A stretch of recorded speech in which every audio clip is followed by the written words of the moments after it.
OK， 以上就是我这几年拍摄纪录片的一些精华的片段。那从以上的片段就很明显知道，说我今天要分享就是如何拍好健美纪录片这个东西。那我在分享之前，如果有还不认识我的人的话呢，那我再稍微的简单自我介绍一下。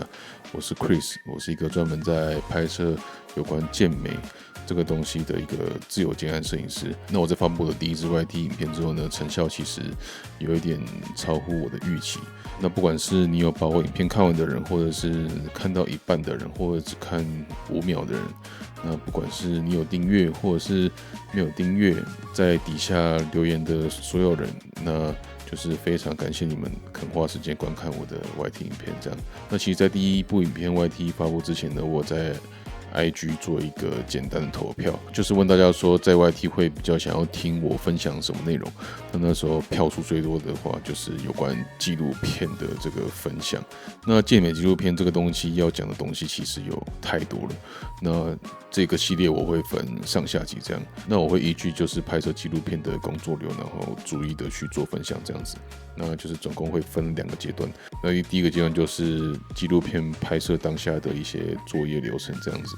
那第二阶段就是比较偏后置的部分。那在第一阶段这个拍摄作业的部分，我就大概分了6项去做分享。那这6项都是拍摄健美纪录片必须要去注意的事项。那第一项呢，就是相机参数的设定。那拍摄健美纪录片就是要有电影感的感觉嘛，所以我在我的相机设置大部分的拍摄都是24帧去做拍摄。那除非有一些特定的场合或者画面，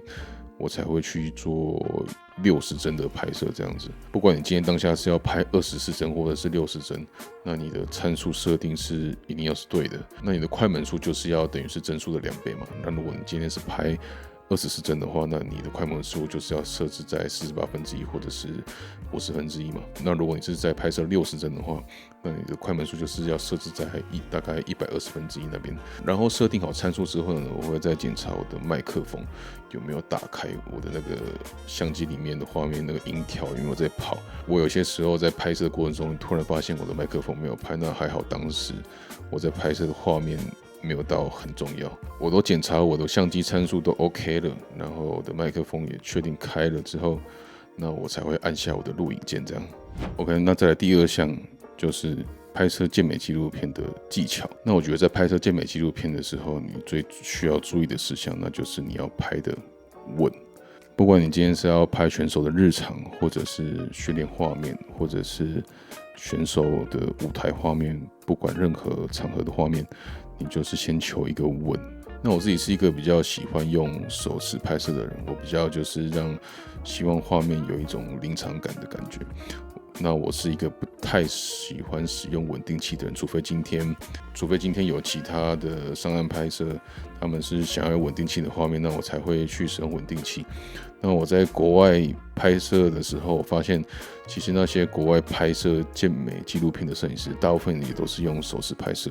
就是我在现场没有看到什么人是用稳定器拍摄的。那在拍摄纪录片过程中，难免会拍摄选手就是走动的画面嘛。在拍摄走动的时候，就是尽量不要让画面太晃，就是可能采用稳定器，就是忍者的步伐，然后去走动。走动的画面我也不会拍摄太长，因为观众看的时候可能看久了头会晕。但我觉得走动的画面又是必须拍的，比如说像选手即将从外面走到后台，或者是走到任何一个地点训练的场地时，所以我会觉得拍摄选手在走动的画面是必须要去做呈现的。那你就是尽可能让画面不要太晃。那我自己是一个非常喜欢拍定卡的摄影师，就是相机就在那边不动，然后你把构图构好，然后让画面去动，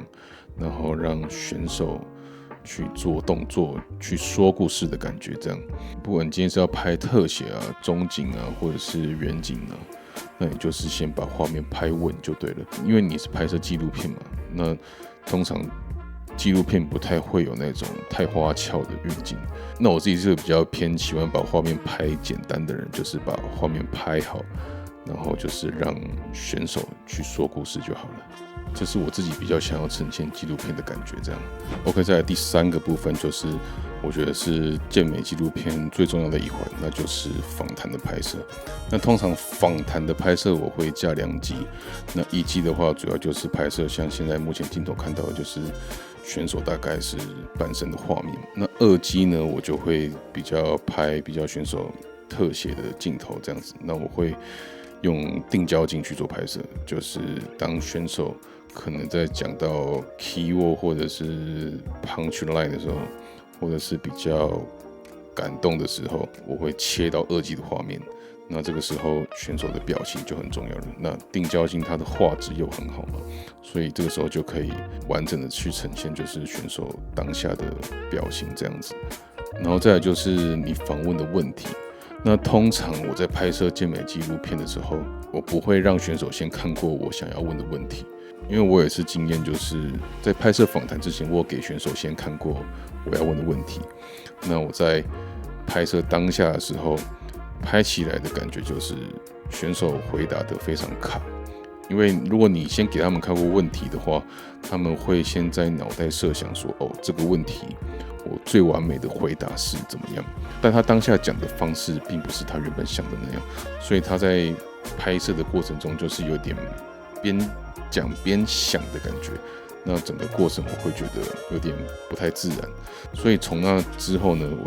我在拍摄访谈之前，我是不会给选手看我想问的问题的。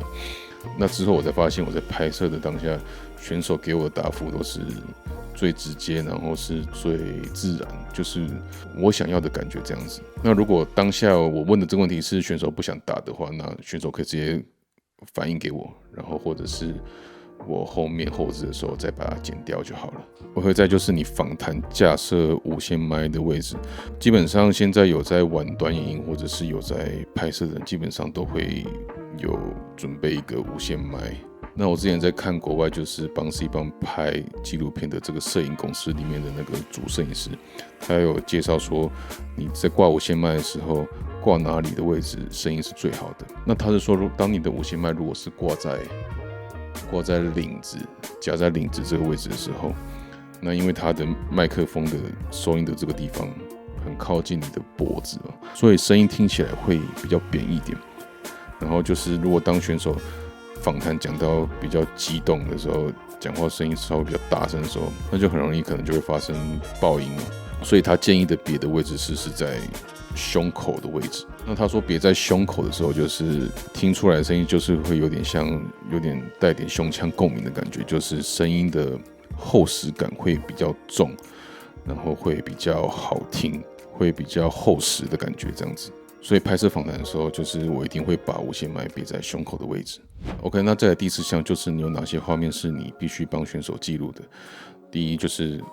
舞台比赛画面，然后再来就是训练画面，然后再来我觉得是后台的画面。那我在拍摄不管是训练，然后不管是选手的舞台或者是后台画面的时候，我都会尽可能的去做拍摄，就是基本上我是不会让相机去做关机的。有一个前辈说过一段话，就是你宁可有拍到，也不要什么都没有拍到这样。所以我在拍到健身房训练的时候，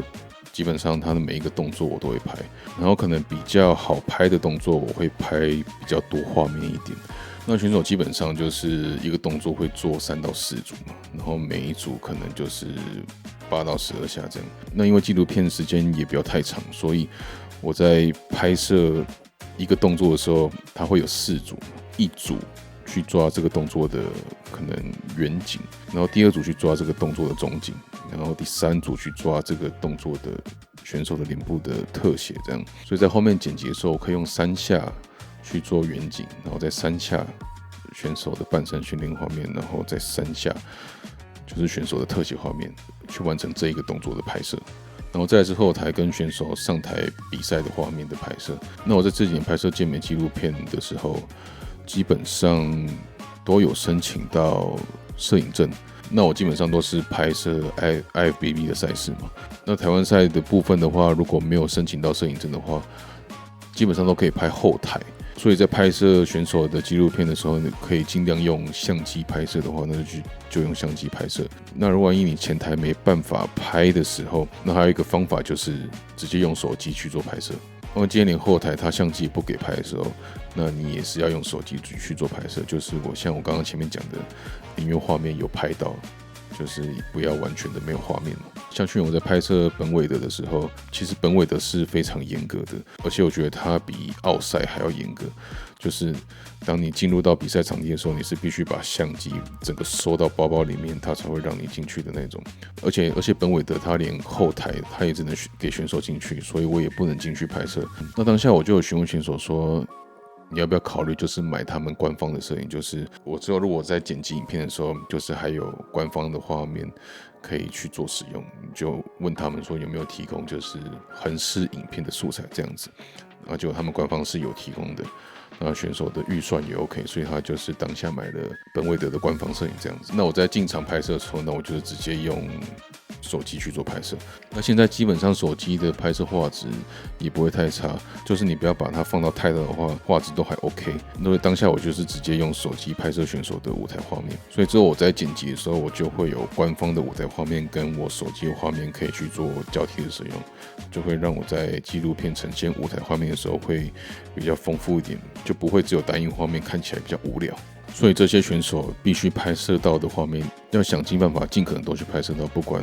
如果真的是没办法用相机的话，那就去用手机去做拍摄，才会让纪录片比较完整一点。OK， 再来第5个就是拍摄后台需要注意的事项跟选手的领奖画面。那我在这几年拍摄 IFBB 赛事的纪录片的时候，只有一个赛事的后台是最好拍的，那就是东京职业赛的后台。因为通常后台的意思就是前台的后面嘛，那东京职业赛的后台它是给你一整层，所以它跟舞台是在不同楼层，而且重点是它灯光又很明亮，所以拍摄起来就是非常舒服，然后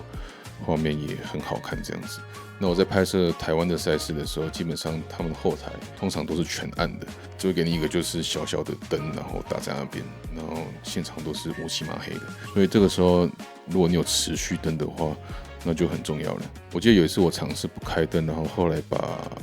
ISO 拉到不知道4万还5.6万吧。就是画面看起来根本就是不能看，所以如果你确定是可以拍摄后台画面的话，我觉得准备一个持续灯是必须的，就是要让画面的品质达到一定的水准嘛。毕竟选手就是花钱请你拍纪录片，那你的画面品质一定要给出来。而且我觉得后台画面很重要，是因为当下就是选手最兴奋跟最紧张的时刻，所以我在拍摄后台的时候，通常我会拍比较特写的画面，就是可能选手的表情，然后或者是在热身的时候，因为他们当下的状态就是最好的嘛，所以我会拍摄比较特写肌肉的画面，那个视觉张力感就会很强烈，然后画面会很好看。然后就像刚刚前面讲的嘛，在后台我拍摄的时候相机是不关机的，就是在后台很多选手会去做互动，比如说什么互相加油打气啊，或者是突然有选手来跟你击拳啊，那这些画面都是我想要捕捉的。所以当我相机如果是关机的话，那我还要在准备开机的时候，可能画面就拍不到了。然后再来一点就是我在拍摄健美比赛的时候，舞台画面我会设定一个参数，后台我会再设定一个相机参数，然后只要是比赛当天的画面，我都尽量拍摄60帧，只要记忆体够的话，因为比赛当天的拍摄我觉得是最兴奋又最紧张的时刻，所以我可能比较没有那么多心思去让画面都有一个最完美的参数去呈现。所以当我调到一定的参数的时候，基本上我就不会再去动它了，当下就是我想拍的画面我都有拍到为主。那你参数你也不要偏差太多，就是调到一个大概的一个参数之后，那你就尽可能的相机不要关机，然后尽可能的所有的画面去捕捉到，就怕你漏掉一些可能是经典的镜头这样。然后再来就是选手的领奖画面，那今天不管这个选手他是前10名、前5名、前3名或者是第1名，你都要完整的把他的领奖过程整个拍下来。就算选手今天是3扣好了，他没有领奖的画面，那我会帮选手拍摄他比完赛然后缓缓走下台的画面，我觉得这样舞台画面才算完整这样子。但我自己目前拍摄纪录片的经验好像蛮常拍到拿冠军的画面的。所以领奖的画面是一定要有的，那就是选手最光荣的时刻。那通常领奖画面都已经是比赛当天的最尾端了，所以你要确保你的电池在当下是有没有电的。所以我在拍摄健美纪录片，我当天一定会带10颗电池，10颗电池的话是一定够用的。那我自己还会准备一颗 V 光。那有关这些我拍摄设备一些小小的东西，之后可以再做另外一集去做分享。OK， 再来第6项，那就是选手的赛后访谈。赛后访谈的部分我是一定会去拍摄的，因为我觉得赛前的访谈跟你赛后的访谈感觉是不太一样的。因为你赛前的访谈是选手比较亢奋，就是准备战斗的心态嘛。那赛后的访谈就是选手已经比完赛，然后可能比较放松了。2个访谈选手表现出来的感觉会不太一样。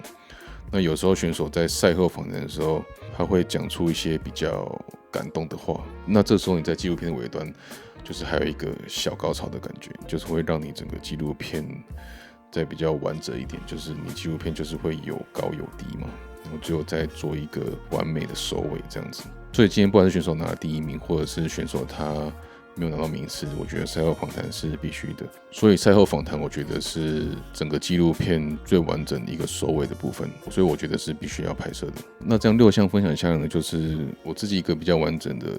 纪录片拍摄作业的一个流程。那最后我再补充一项好了，就是我在拍摄纪录片的时候，我不会一直去问选手问题。比如说你今天在做什么，你等一下练哪里，那这个动作你会练几组，你今天训练的感受好吗？first call 什么感觉？就是我不会一直去问选手问题。就是你今天是在拍一部电影嘛，你不是在拍什么短影音，不是在拍什么口播影片。我只有在必要的时刻才会可能去问选手问题而已。那尽可能我也会把自己的声音去剪掉。那当你在看电影或者是像线上那些纪录片的时候，摄影师基本上是不太会讲话的，对吧？因为你一直去问选手问题，然后后期你又没有把自己的声音给剪掉的话，就很像是在拍新闻记者在访谈一个人的画面这样。因为我觉得纪录片主角就是选手，所以我不会让拍摄者摄影师这个职位抢太多的风采，就是把画面留给选手，让主角去完美的呈现这个纪录片就好了。OK， 那以上这几项就是我在拍摄健美纪录片拍摄作业的工作流程分享。那下一集也就是下个阶段，就是有关后置的部分的话，剪接或者是说配乐，或者是我的一些剪辑概念的话，我们放到下集再去做分享。那今天的如何拍好健美纪录片第1阶段分享就到这边了。那我们第2阶段下集影片再见喽，拜拜。